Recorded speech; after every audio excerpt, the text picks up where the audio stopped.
মহামায়ার আরাধনা না করলে ওই ভিক্ষার ঝুলি তৈরি করা যাবে না। মহামায়াকে আহ্বান করলো, মহামায়া ভিক্ষার ঝুলি দিল। ভিক্ষার ঝুলি নিয়ে যখন যজ্ঞে গেল, মুনিরা তখন বলল, কি আছে কই দেখি। তখন বলল, কই আমাদের কিচ্ছু তো নেই। এই যা, হবে না, যজ্ঞে তোদের খা। তখন সেই মুনিদের সহধর্মিনার, সে একটু সংক্ষেপে বলছি, ও বাবা এদিকে আয় দেখি। উফ, এইরকম ভাবে এই সমস্ত ছেলেদের তাড়িয়ে দেয়। মায়েরা তখন ওই ভিক্ষার ঝুলি পূর্ণ করে দিয়েছিল রাখাল দিয়ে। মায়েরা বলছিল, তোরা বস, তোদের সেবার ব্যবস্থা করি। মায়েরা কেঁদে কেঁদে বলেছিল, সেই সুরে যদি আমরা হরিনাম করি, মায়েদের কান্নার সুরে অন্ন ভিক্ষা, ওমা খিদে হবে। আমরা করি না, আমরা সেগুলো মানি না, প্রেমটা আমাদের মধ্যে নেই। যার জন্য হরিনাম হচ্ছে বাবা, পুণ্য হচ্ছে, কিন্তু সম্পূর্ণ পুণ্য হচ্ছে না, তবে কিছুটা পুণ্য হচ্ছে। সেই জন্য ভগবান চারটে দিকে অস্ত্র ধরল না। কলিযুগে বলল, কলিযুগের মানুষ হবে চালাক, কম খাটবে, পয়সা নেবে বেশি, কম লেখাপড়া করবে, রেজাল্ট ভালো দিতে হবে, মোটে লিখবো না, পরীক্ষায় পাশ করিয়ে দিতে হবে। করোনার সময় পরীক্ষা দিল না, পাশ হয়ে গেল। করোনার সময় আমরা কি দেখলাম? পৃথিবীর একটা চিত্র দেখলাম। দেখুন, ভগবানকে পরীক্ষা ভগবান কোথায় করে? সারা পৃথিবীতে কোটি কোটি যাদের টাকা, তারা বাবা অক্সিজেন সিলিন্ডার পেয়েছে, হসপিটালে গিয়ে অক্সিজেন সিলিন্ডার পায়নি, মৃত্যু হয়ে গেল। ওমা তোমাদের অক্সিজেন সিলিন্ডার কেনা পয়সা আছে? ভগবান বলল, যারা গরিব মানুষ, যারা খেটে খায়, যারা খাটতে খাটতে যখন হরিবাসরে চাঁদা আদায় করতে যায়, 10 টাকা দেয়, কোটিপতি লোকের, এই 10 জন এসছে সকাল থেকে, যা, বলে না? সেই জন্য একটা শিক্ষা দিল করোনা। অক্সিজেন টাকা থাকতে অক্সিজেন পায়নি, ভগবান বিনা পয়সায় অক্সিজেন দেয়, তাই না বাবা? পয়সা লাগে? আমরা যত অক্সিজেন গ্রহণ করছি আমাদের পয়সা লাগছে, তাহলে করোনার সময় অক্সিজেন পাওয়া গেল না কেন? দেখুন, চিন্তা করতে হবে, অনুভব করতে হবে। ভগবানকে অনুভব না করলে ভগবানকে চেনা যাবে না। অনেক বড় বড় কীর্তনিয়া আসবে।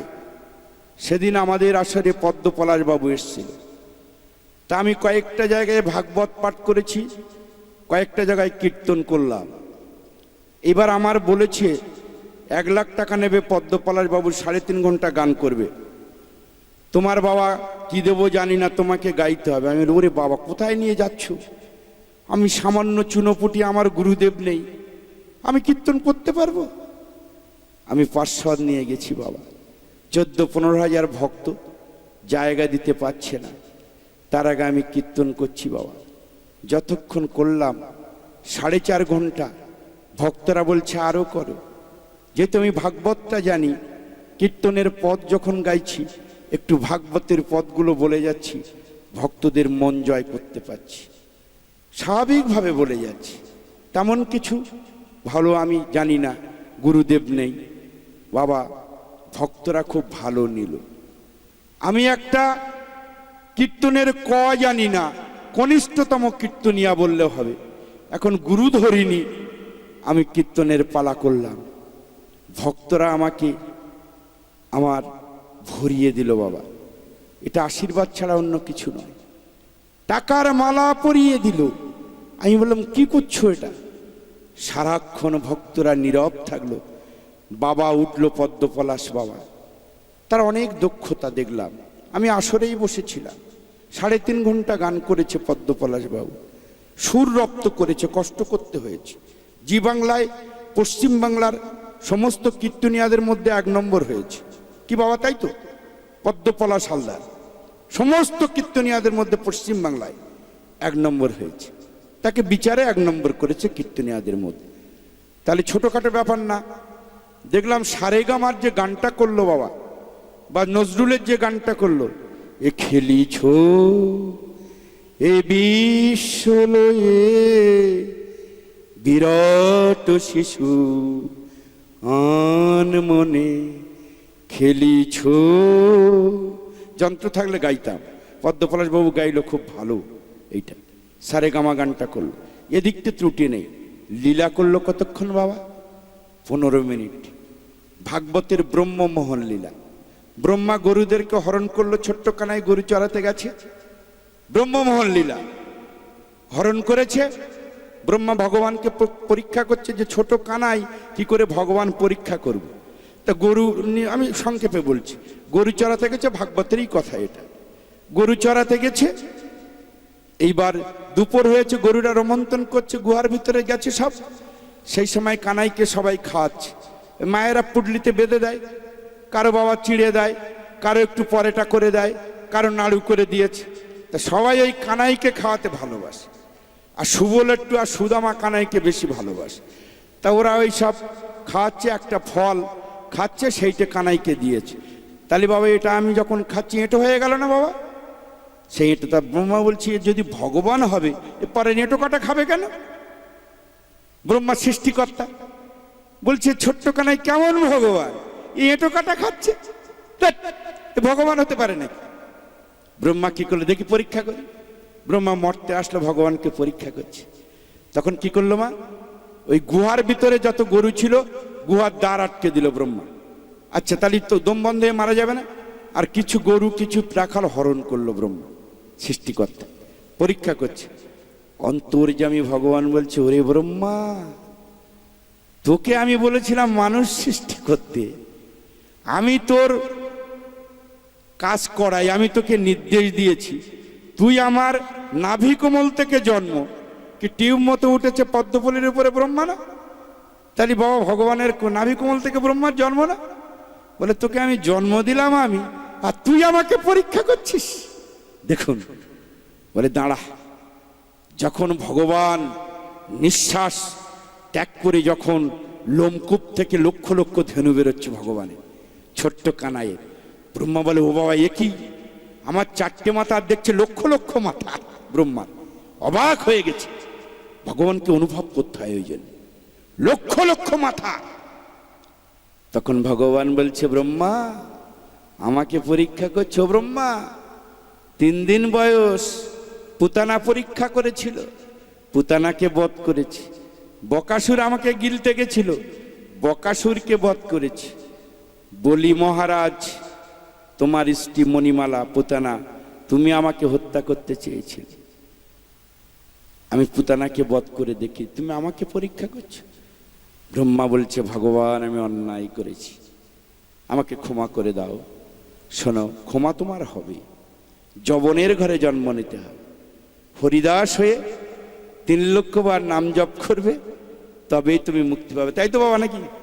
এটাই ব্রহ্মমোহন, সেই লীলাটা পদ্মপলাশ বাবু করলো। বাবা এই সমস্ত করে কীর্তনিয়া নিয়ে গেল 1 লাখ টাকা। কি বাবা, তাহলে আমাদের আজকের ধর্মটা হচ্ছে, মায়েরা সমুচ্ছ্বাসে বলেছিল বাবু তুমি যদি এত টাকা নাও তোমার গান কি করে শুনবো আমরা? আমরা কোথার থেকে বাবু ভিক্ষা করে আনছি, আমরা সবার দ্বারে দ্বারে যাই, হরিসভা করি, 1 লাখ টাকা তুমি যদি বাবু নাও আরো কীর্তনিয়াদের দিতে হবে, তাহলে এত টাকা কোথায় পাও? ওমা পদ্মপলাশ বলছে কষ্ট করতে হয়েছে খুব, আমার এই হাড়ে জং লেগে গেছে এই সুর তৈরি করতে। জি বাংলাতে আমি এমনি 1 নম্বর হইনি, রেয়াজ করে করে আমার দেখেন চেহারার কি হয়েছে, গলাটা এমনি ভাবে তৈরি হয়নি। মা ওমা এ টাকা কি করছে একদিন তোমাদের দেখাবো। বাবু বলে গেছে হয়তো আশ্রম করবে কিংবা কোনো একটা মঠ করবে। কি বাবা, বড় বড় কীর্তনিয়ারা তাই করে, সেসব করে কিন্তু বড় বড় কীর্তনিয়া যারা আছে। যাই হোক, সেই জন্য আমরা দেখুন বিভিন্ন জায়গার থেকে 12-14 হাজার ভক্ত জমায়েত হয়েছে কীর্তন শুনতে, এই সমস্ত কথাগুলো শোনার জন্য। সব ভাগবতীয় কথা, তার বাইরে কিছু নেই। চৈতন্য চরিতামৃত, চণ্ডীদাস পদকর্তা যে সবগুলো কোটি কোটি বছর আগে বলে গেছে সেইগুলো কীর্তন হচ্ছে। কি বাবা, আর এই ভাগবতের কথাগুলো কীর্তন হচ্ছে। কিন্তু আমাদের এগুলো শুনতে হয়, ভগবান গীতায় বলেছিল শৃণু তৎশৃণু, লিসেন, শোনো, মন দিয়ে শোনো। তা গীতা হচ্ছে ভগবানের মুখনিঃসৃত বাণী, আর ভাগবত হচ্ছে ভগবান সম্বন্ধীয় কাহিনী। সবাই বলে ভাগবত পাঠক, কিন্তু ভাগবত পাঠ করতে যখন যায় সবাই, ভাগবত ছেড়ে কি বলে সবাই পাঠ করে যাচ্ছে, ভাগবত পাঠ হবে, কিন্তু সেইটা কিন্তু অনেক আসরে হয় না। সেই জন্য গীতা একটা পাঠ। গীতা ভগবানের মুখনিঃসৃত বাণী, 18টি অধ্যায়, 700 শ্লোক। ভাগবত ভগবানের সম্বন্ধীয় কাহিনী। গীতা কে লিখেছে? শঙ্করাচার্য। ভাগবত কে লিখেছে? ব্যাসদেব। তাই তো বাবা? সেই জন্য ভাগবত হচ্ছে অমল পুরাণ। 12টি স্কন্দ, 18,000 শ্লোক, 365 অধ্যায় ভাগবত। 1 থেকে 9ম স্কন্দ পর্যন্ত ভাগবতে মানুষের কাহিনী। আমাদের মতো মানুষ তারা ভাগবতে এসেছে। আমি একটা কাহিনী বলি ভাগবতের। ভাগবত কিভাবে সৃষ্টি হয়েছিল বাবা? একদিন বেদব্যাস সরস্বতী নদীর তীরে অস্থির চিত্তে ঘুরে বেড়াচ্ছে।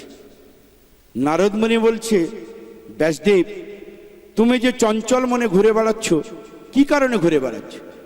বলে, নারদ, আমি সব গ্রন্থ রচনা করেছি, ভগবান সম্বন্ধীয় কাহিনী আমি রচনা করতে পারি না। নারদ, সেই জন্য আমার বড় ইচ্ছা, আমি চিন্তা করছি কিভাবে এই কৃষ্ণের সম্বন্ধে একটা গ্রন্থ রচনা করা যায়। দেখুন, তখন নারদ মুনি বলল, আমি তোমাকে সাহায্য করব। তুমি কোথার থেকে পাবে? আমি পিতা ব্রহ্মার কাছ থেকে পাবো। ব্রহ্মা কোথার থেকে পাবে? বিষ্ণুর কাছ থেকে পাবে।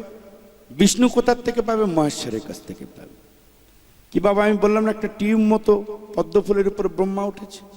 সেই সময় তপ তপ শব্দ হয়েছিল, আর ওই টিউবের মধ্যে একটা তপ তপ তপ তপ তপ, ওই টিউবের মধ্যে সব, ওর থেকে কিন্তু ভাগবত তৈরি করলো ব্যাসদেব। গণেশ হচ্ছে রাইটার। যে শব্দগুলো হয়েছিল অন্ধকারের মধ্যে, সেগুলো কৃষ্ণ সম্বন্ধে, বিষ্ণু সম্বন্ধে, সেটাই ভাগবতে লিপিবদ্ধ হলো। দেখুন, এইবার ভাগবতটা যখন রচনা করলো, তখন একটা ভালো ছাত্র খুঁজছিল। একটা বই যখন আমি লিখবো, বাজারে দিতে গেলে, প্রচার করতে গেলে, বই তো আগে স্কুলে স্কুলে দিতে হবে, পঠনে, নালে হবে কি, পাবলিশার্স করতে হবে। সেই জন্য বাবা একটা ভালো ছাত্র খুঁজছিল। সেই সময় পার্বতী মা শিব ঠাকুরকে বলছে, শোনো প্রাণনাথ, ভাগবত সৃষ্টি হয়েছে, ব্যাসদেব করেছে, এই ভাগবতটা আমাকে শোনাতে হবে। তখন শিব ঠাকুর বলছে, পার্বতী, কোথায় বলো তো শোনানো যায়? মহাদেব শ্মশানে মশানে থাকে, একটা গাছতলায় বসে গেছে, কল্পতরু বৃক্ষের নিচে। সেখানে বসে আর পার্বতী বলছে, দেখো, এতক্ষণ বসে আমি ভাগবত শুনতে পারবো না, তোমার হাঁটুতে মাথা দিয়ে আমি শুনবো। তখন মহাদেব বলছে, পরম বৈষ্ণব বলছে, শোনো পার্বতী, ঘুমাবে না, হু হু দিয়ে যাবে, তাহলে বুঝবো তুমি জেগে আছো। ভাগবত পাঠ শুরু করেছে পরম বৈষ্ণব। অং নমো ভগবতে বাসুদেবায় বরাহ পীড়ম। এইভাবে সব ভাগবত পরপর পরপর পরপর পড়ে যাচ্ছে। যেতে যেতে কিছুক্ষণ বাদে মা পার্বতী মা ঘুমিয়ে পড়েছে। পার্বতী মা ঘুমিয়ে পড়েছে, ওই বৃক্ষে ছিল একটা শুক পাখি বসেছিল, টিয়া পাখি। ভাগবতে তাকে শুক পাখি বলা। ভাগবতের ভাষাগুলো সুন্দর। বাঘকে বলা হয় শার্দুল, পুঁটি মাছকে বলা হয় শবরী। খুব ভালো না? সুন্দর সুন্দর ভাগবতের নামগুলো। এইবার শুক পাখি হু হু দিয়ে যাচ্ছে, পার্বতী মা ঘুমিয়ে পড়েছে। ভাগবত শেষ হয়ে গেছে। শিব ঠাকুরের 7 দিন মানে 7 মিনিট লাগে না, এত দ্রুত পাঠ করতে পারত। ওই জন্য পরম বৈষ্ণব। 12 জন বৈষ্ণবের মধ্যে শ্রেষ্ঠ বৈষ্ণব হচ্ছে শিব ঠাকুর। কীর্তনিয়ারা আসবে বলবে, আর আমি বলে যাচ্ছি, মিলিয়ে নেবেন। পরম বৈষ্ণব শিব ঠাকুর। 1000 নাম শিব ঠাকুরের। কেন পরম বৈষ্ণব জানেন? ভগবানের বয়স যখন 7 দিন, যশোদা মায়ের কাছে, শাস্ত্রটা এত ভালো, এক্ষুনি আবার কীর্তনিয়ারা আসবে, সেই জন্যে সংক্ষেপে আমার করতে হবে, এর মধ্যেই ভাগবতটা বলতে হবে। দেখুন, 7 দিন বয়স, তখন শিব ঠাকুর গেছে, ও যশোদে ছেলেটাকে একটু দেবে, ছদ্মবেশে গেছে। এই তুমি আবার কে গো? 3 দিনে একটা পুতানা রাক্ষসী আসলো, ছেলেকে নিল, সে বধ হয়ে গেল, আবার চাইছে, দিতে চাইছে না। তখন কৃপা হলো, তখন বললো নাও, তুমি যেন আবার আমার ছেলেকে মারার চেষ্টা করো না, ছোট্ট কানাই, আমার কিন্তু খুব কষ্ট হয়, ওই পুতানা যদি বধ না হয় আমার কানাই বধ হতো, আমি কি নিয়ে থাকতাম। শোনো, তখন শিব ঠাকুর ভগবানকে কোলে নিয়েছে, 7 দিনের কানাইকে কোলে নিয়ে পা দুটো বক্ষে রেখেছে, রেখে পরম বৈষ্ণব বলছে, ওগো ভগবান, আর কি তোমারে পাবো, কি আরে পাবো না, তোমার এই পদ যুগল আমারে বক্ষে স্পর্শ করলাম ভগবান, যেন আমার কৃপা হয়। শিব ঠাকুরের চোখের জল ভগবানের পা ধুয়ে বক্ষস্থল থেকে নিচে পড়ছে অঝরি। শিব ঠাকুর সেই জন্যে শ্মশানে মশানে থাকে। কোনো পরম বৈষ্ণবের যদি চিতাভস্য গায়ে মেখে যদি পাপ মুক্ত হওয়া যায়, সমাধি হয়, হাড়ের মালা গলায় দেয় না শিব ঠাকুর। দেখুন, সেই পরম বৈষ্ণব শিব ঠাকুর ভাগবত কথা বলছে, ভাগবত শেষ হয়ে গেছে, পার্বতী দেখছে হাই তুলছে, ও পার্বতী তুমি ঘুমিয়েছিলে শোনোনি? তাহলে কে হু হু দিয়ে যাচ্ছিল? গাছের উপরের দিকে তাকিয়ে দেখে শুক পাখি বসে আছে, ত্রিশূল নিয়ে তাড়া করেছে, শুক পাখি ছুটে যাচ্ছে। বেদব্যাস তখন বাড়িতে ভাগবত কথা শোনাচ্ছিল তার স্ত্রীকে, হা করে শুনছিল। সেই পাখি উড়ে গিয়ে তার স্ত্রী গালের মধ্যে গিয়ে পেটের ভেতর চলে গেছে। যেই গেছে, শিব ঠাকুর ছুটে গিয়ে বলছে, আমি ওকে মেরে ফেলবো। তখন ব্যাসদেব বলছে, হে মহাদেব, তোমার তো 1000 নাম, একটা নাম আশুতোষ, তুমি অল্পতেই সন্তুষ্ট হও, তা ওকে মেরো না, আমার সন্তান নেই, ওই আমার ছেলে হবে। দেখুন, তখন শিব ঠাকুর বলল তথাস্তু। 10 মাস 10 দিন পরে তো গর্ভপাত হয় মা। ও মা, বছরের পর বছর যাচ্ছে, আর বেদব্যাসের স্ত্রী, ব্যাসদেবের স্ত্রী গর্ভপাত হচ্ছে না। তো 13 বছর হয়ে গেল, হচ্ছে না। ভাগবতে আছে 1600 গোস্বামী, 1600 বছরও শুকদেব গোস্বামী 16 বছর বয়সে গর্ভপাত হয়েছিল। কিভাবে? বেদব্যাস তপস্যায় বসেছিল, জানতে পারলো যে পৃথিবী মায়াশূন্য করতে হবে, মায়াশূন্য করলে তবেই আমি পৃথিবীতে যাব। আচ্ছা, পৃথিবী মায়াশূন্য করলে আমরা কেউ বাঁচবো? অন্ধকার হয়ে যাবে, কিচ্ছু থাকবে না। সেই জন্য বিধান দিল ভগবান যে একটা গরুর শিঙে একটা শস্য দিলে পড়তে যে সময় লাগবে, সেই সময়ের মধ্যে পৃথিবী মায়াশূন্য করতে হবে। সেইভাবে হলো। সেই সময়ের মধ্যে শুকদেব গোস্বামী আবির্ভূত হল। আচ্ছা, অত বড় ছেলে আর বাড়িতে থাকবে? সোজা ছুটে চলে গেল জঙ্গলে, গিয়ে তপস্যা করছে, তপস্যায় বসেছে শুকদেব গোস্বামী। এবার বাবা বলছে, একটা ছেলে হলো, এর উপনয়ন হলো না, পইতে দিলাম না, চলে গেল জঙ্গলে, ভালো করে বেদমন্ত্র ভাগবত কিছুই শেখালাম না। এইবার বাবা, সেই সময় যুগে, এখান থেকে 5000 বছর আগে, তখন অনেক বাবারা আমাদের যারা পূর্বপুরুষ যারা চলে গেছেন, জঙ্গল করত, কাঠ কাটতে যেত, হরিণ শিকারে যেত, মধু কাটতে যেত, যেত না বাবা? এই ক্যানিংয়ে গরান কাঠ আসতো আগে, আমি ছোটবেলায় দেখেছি, জঙ্গলের কাঠ। সেই জন্যে বাবা জঙ্গলে গেছে সেই গ্রামের লোক, গিয়ে এই ভাগবতের শ্লোকগুলো বলছে, বিভিন্ন শ্লোক। তখন শুকদেব গোস্বামী বলছে, এগুলো বলতে পারলে ভালো, তো সময়টা নেই। এই তোমরা এই শ্লোক কোথায় জানলে? কেন, তোমার বাবা সকালবেলা মন্দিরে ভাগবত পাঠ করে, মুখস্থ করেছি। বলছে, বাহ, ছুটে চলে এসছে বাবার কাছে, পিতা, ও পিতা, আমাকে একটু ভাগবত কথা শোনাও। সমস্ত ভাগবতটা আত্মস্থ করলো শুকদেব গোস্বামী। সেই সময় বাবা দ্বারকার রাজা হচ্ছে পরীক্ষিত রাজা। পরীক্ষিত রাজা মৃগা শিকারে যাবে, রাজ্যের একটা কোণে দেখছে একটা এক পাওয়ালা ষাঁড়, একটা ষণ্ডগণ্ডা লোক একটা দান্ডা নিয়ে ষাঁড়টাকে মারছে, একটা কৃষকায় গাভী চোখের জল ফেলছে।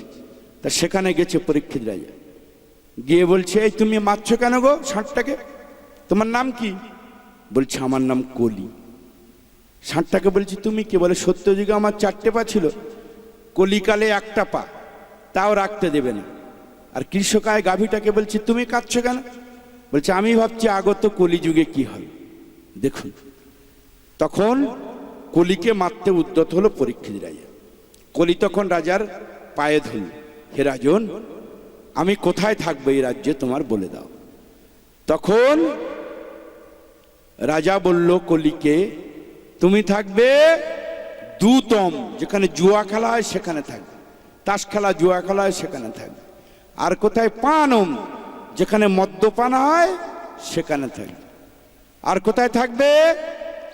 যেখানে স্ত্রীয়ম, অবৈধ স্ত্রী সঙ্গ হয় সেখানে থাকবে। আর কোথায়? সুনম, যেখানে প্রাণী হত্যা হয় সেখানে থাকবে। এবার কলি সমস্ত জায়গায় ঘুরে আসলো। দ্বারকাতে সেই সময় তো এগুলো ছিল না বাবা। কলি তখন বলল, হে রাজন, তুমি যেগুলো বললে এগুলো তো তোমার রাজ্যে নেই, তা আমি কোথায় থাকবো বলে দাও। তখন বলল, তুমি থাকবে মণি কাঞ্চনম। আমরা যখন সোনা পরি তখন একটা অহংকার হয় না, 4 লক্ষ দামের সোনার পরেছি, আংটি টাংটি পরে দেখবেন কি কায়দা দেয়, সব সোনার আংটি পরে, এটা অহংকার আসে না? আর কি বললো? হিংসা দেশ, যেখানে মারামারি গোলমাল ঝামেলা যেখানে হবে সেখানে থাকবে। এক্ষুনি মারামারি করুক কেউ, দেখবেন 1000 লোক জড়ো হয়ে যাবে। এক্ষুনি একটা বোম মারুক ক্যানিং বাস স্ট্যান্ডে, সেখানে পুলিশ আর লোক করে 1000 লোক ঠাকানো যাবে না। কি বাবা, ঠিক কিনা? আর হরিনাম হচ্ছে হরিবাসরে, এত সুন্দর প্যান্ডেল, প্রায় 100 ফ্যান, কজন লোক আছি বাবা? অপরাধ ক্ষমা করবেন। সেই জন্য দেখুন, কোটি কোটি যুগে আগে শাস্ত্র যে কথা বলে গেছে আজকে খাটছে বাবা। দেখুন অক্ষরে অক্ষরে, ওই জন্যে শাস্ত্রটা খুব সত্য। সেই জন্যে শাস্ত্রটা আমাদের হিন্দু ধর্মশাস্ত্র একদম শ্রেষ্ঠ ধর্মশাস্ত্র। দেখুন বাবা, যখন বললো, এই দেখুন পরীক্ষিত রাজা বলল, আর রাজাই ভুলটা করল, সোনার মুকুট পরে মৃগা শিকারে গেল জঙ্গলে। মৃগা শিকার তো হলোই না, তৃষ্ণার্ত হলো, জল পিপাসা পেল। তখন জল পাচ্ছে না, সৌনিক মুনি একটা পণ্য পাতার কুটিরে ধ্যান করছে, এ মুনি জল দিবি? মুনিকে বলছে, ও বাবা, এখানে যারা একটা মোড়ল মাতব্বর, একটা দেখবেন বয়স্ক লোক দোকানে গেলে তখন এই জলটা দাও তো, সম্মান দেয় না। তা রাজার তাই হলো, সোনার মুকুট পেরেছে না, তখন কিন্তু আর দেখছে ওই বয়স্ক লোক আর দেখে না, এই তুই বলে কথা বল। মিলিয়ে নেবেন এগুলো শাস্ত্রের সঙ্গে, এগুলো আমি যেগুলো বলছি এক একটা করে মিলিয়ে নেবেন। দেখুন সম্মান দেয় না, সেই ধ্যান, এই জল দিবি? আচ্ছা ধ্যানস্থ মুনি জল দেয়, সে সব কিছু ত্যাগ করে প্রাণবায়ু খেয়ে আর ধ্যানে বসে আছে। রাম রাম রাম রাম রাম রাম রাম রাম রাম রাম কৃষ্ণ কৃষ্ণ কৃষ্ণ কৃষ্ণ কৃষ্ণ কৃষ্ণ কৃষ্ণ কৃষ্ণ কৃষ্ণ কৃষ্ণ কৃষ্ণ, এইভাবে ধ্যান করে। তো একভাবে বলে যায়, দেখেছেন ধ্যান করা? একভাবে বলে যায়, 100 বছর 200 বছর 300 বছর, বাল্মীকি মুনি 1000 বছর রাম রাম রাম রাম রাম রাম রাম রাম রাম রাম রাম রাম রাম রাম রাম রাম রাম রাম বলে যাচ্ছে। উই পোকা হয়ে গেছে হাড়ের ভিতরে, মাটি চাপাবো বলে দস্যুক রত্না করে। ঘটনাটা বলবো, আবার দেরি হয়ে যাবে, যাক কিন্তু নিয়ে আসবে। তো বাবা উই পোকা হয়ে গেছে, রাম রাম রাম রাম করছে। নারদ মুনি যাচ্ছে, বলবো বাবা শালা তখন বেঁচে আছে রে বাবা, এই বেঁচে আছিস? তখন স্তুতি করে নারদ মুনি জল ছড়া দিয়েছে, বাল্মীকি হয়ে গেছে। বলে তুমি বেঁচে আছো? বলে হ্যাঁ। এই দেখুন, সেই জন্যে যখন ওই পরীক্ষিত রাজা মুনির আচ্ছা জল দেয়, জল দেয়নি, তখন একটা মরা সাপ পড়েছিল, ভালো করে মুনির গলায় জড়িয়ে দিয়েছে। কি বাবা, দেখবেন যে কথা না শুনবে তার কি হয়। এখন কি হয়েছে, ফাইবারের লাঠি পোঁদের পাছায় মারে। অনেক বড় বড় কিছু কিছু শের আছে, যারা কথা না শুনবে, কিছু কিছু চেলা আছে বলে লাগা, বলে না, ঠিক বর্তমান যুগে কিন্তু এইটা। গীতায় বলল অর্জুন তোমাকে যুদ্ধ করতে হবে, কেন জানো? আগামী দিনে অন্যায় প্রতিষ্ঠা হবে। আগামী দিনে তোমার দাদা সত্যবাদী, পাশা চুরি করে মিথ্যাবাদী সাজালো, আগামী কলিজগতে মিথ্যা প্রতিষ্ঠা হবে। যদি তুমি যুদ্ধ করো, যুদ্ধ না করো, তোমার দাদু, এই তোমার গুরুরা সব প্রতিবাদ করেন, যখন পাশা চুরি করে প্রতিবাদ করেন, দ্রৌপদীর বস্ত্রহরণ হচ্ছে, তোমার দাদু তো বলবে এই দুর্যোধন, এই দুঃশাসন, কেন একটা নারীর বস্ত্রহরণ করছে? প্রতিবাদ করেন। আগত কলিযুগে নারীদের সম্মান থাকবে, সেই জন্য প্রতিবাদ করতে হবে, অন্যায়ের প্রতিবাদ করতে হবে। গীতায় শিক্ষা দিল। গীতা হচ্ছে রাজনীতি। ভগবান শ্রীকৃষ্ণ গীতায় রাজনীতিটা শিখালো। যারা রাজনীতিবিদ, গীতা জ্ঞান না থাকলে রাজনীতি করতে পারবে না। আর গীতা জ্ঞান ছাড়া রাজনীতি যারা করে, অন্যায় করে। যারা গীতা পড়বে তারা সঠিক রাজনীতি করবে, অন্যায়কে প্রশ্রয় দেবে না, মাথা চলে যাবে, অন্যায়ের কাছে মাথা নত করবে না। যারা গীতা জানবে, গীতায় সংসার, রাজনীতি, ব্যবসা সবগুলো গেল ভগবান নিজে। কি বাবা?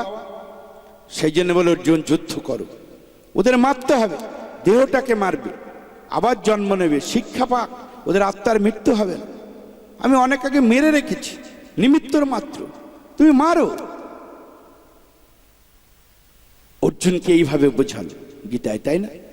তা পরীক্ষিত রাজা মরা সাপ যখন গলায় জড়িয়ে দিল, এই খবরটা বাবা সৌনিক মুনির ছেলে কৌশিক নদীতে শৃঙ্গি বন্ধু বান্ধব নিয়ে ঘুরে বেড়াচ্ছিল। একজন গিয়ে বলছে, এই শৃঙ্গি, ওই রাজা পরীক্ষিত তোর বাবার গলায় মরা সাপ জড়িয়ে দিয়েছে। যেই না বলেছে, শৃঙ্গি কৌশিক নদীর তীরে বসে জল স্তুতি করে মাটিতে দিয়েছে। মাটি থরথর করে কাঁপছে। স্তুতি করে শৃঙ্গি বলল, যে কুলাঙ্গা আমার বাবার গলায় মরা সাপ জড়িয়ে দিয়েছে, 7 দিনের মধ্যে তক্ষক সাপে কামড়ে তার মেরে দেবে। কি বাবা? অভিশাপ দিল শৃঙ্গি। দেওয়ার পরে সৌনক মুনি যখন ধ্যান ভেঙে গেল, শৃঙ্গি গিয়ে বলছে, বাবা আমি একটা কাজ করেছি। কি কাজ করেছো বাবা? তোমার গলায় যে মরা সাপ জড়িয়ে দিয়েছে যে রাজা, তাকে আমি অভিশাপ দিয়েছি, 7 দিনের মধ্যে তক্ষক সাপে কামড়ে তাকে মেরে দেবে।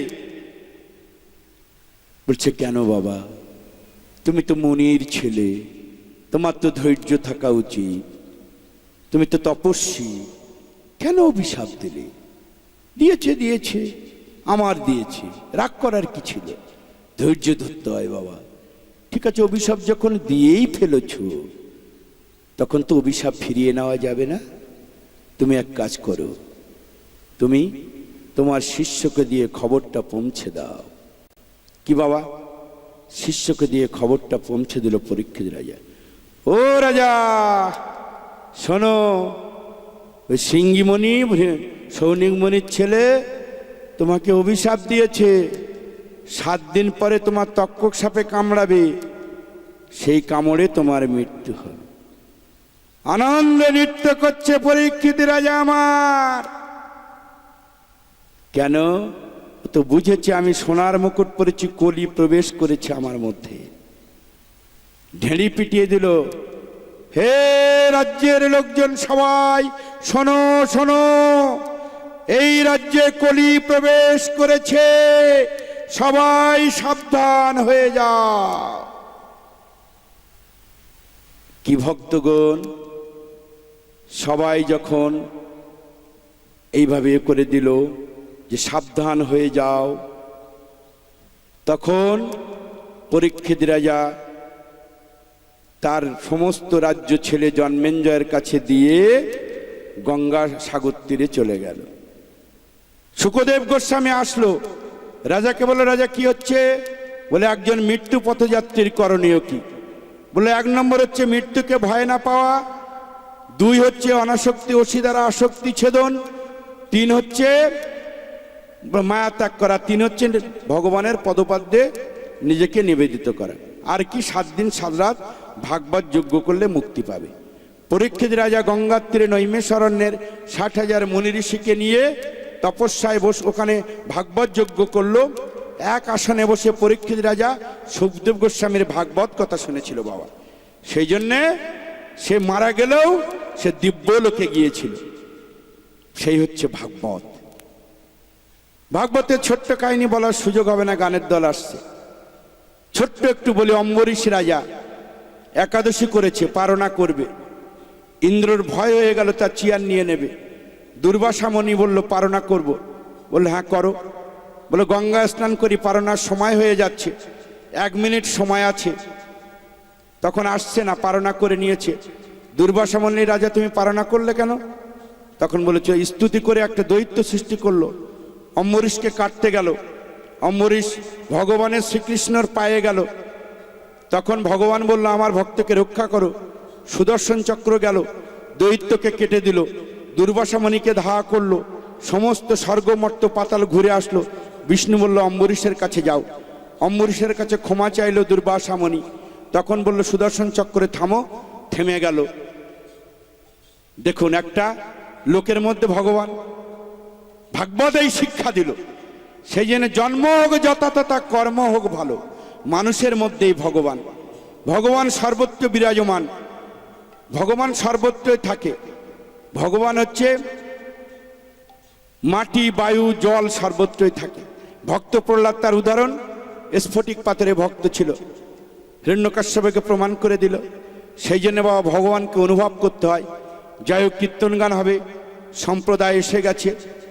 যদি এই ভাগবত কথা, কৃষ্ণ কথা বলতে গিয়ে উচ্চারণগত, বিশ্লেষণগত, ব্যাখ্যাগত ত্রুটি হয়ে থাকে, নিজ সন্তান মনে করে ক্ষমা করে দেবেন।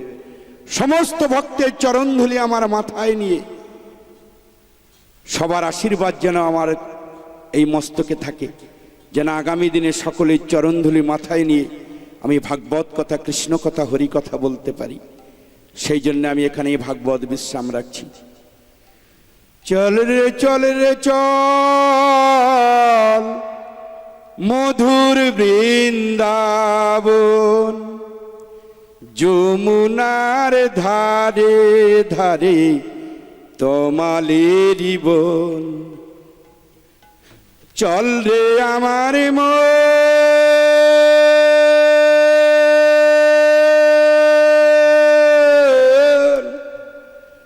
মধুর বৃন্দাবন, যমুনার ধারে ধারে তমালেরি বন।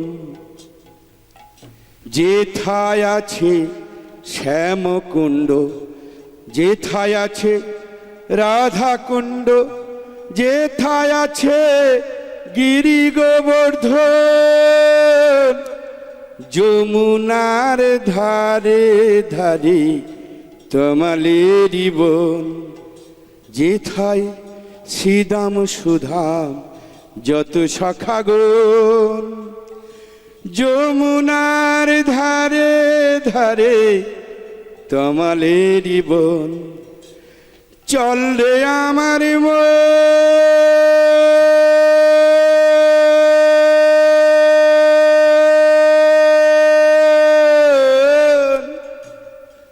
মধুর বৃন্দাবন। বৃন্দাবন লীলা শ্রবণ করবেন। আমরা বৃন্দাবনে আছি। আমার বৈষ্ণবগণ, সাধুগুরু বৈষ্ণব কীর্তনিয়ারা হরিবাসরে এসছে বৃন্দাবন ধামে, বৃন্দাবনে। এখানেই আমি ভাগবত বিশ্রাম রাখছি। অং নমো ভগবতে বাসুদেবায়, অং নমো ভগবতে বাসুদেবায়। অং তৎসৎ, অং তৎসৎ, অং তৎসৎ।